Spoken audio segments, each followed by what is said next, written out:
राजस्थान के रेगिस्तान में एक छोटा सा गांव है जहां सालों पहले एक भयानक घटना घटी थी।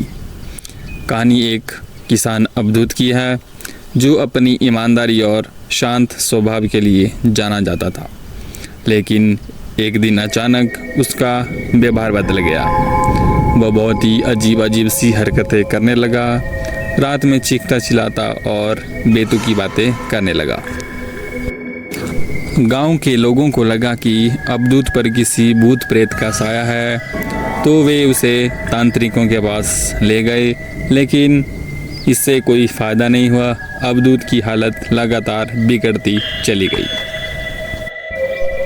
एक रात गांव के मुखिया ने अवधूत के घर के पास अजीब सी रोशनी देखी।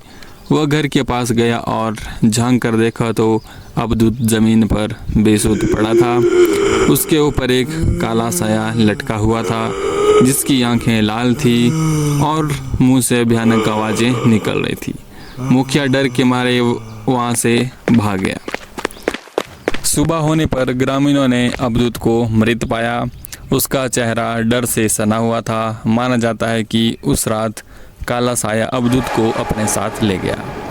अवधूत की मौत के बाद भी गांव में बहुत ही अजीब सी घटनाएं होती रही। रात में चीखने की आवाज़ें आती तो कभी अंधेरे में काले साए जैसा दिखाई देता। इस डर से गांव के कई लोग पलायन कर गए। आज भी वीरान पड़े उस गांव में अवधूत की कहानी सुनाई जाती है। यह एक चेतावनी है कि कभी कभी अंधेरे में कुछ ऐसी चीज़ें होती हैं जिन्हें हम समझ नहीं सकते।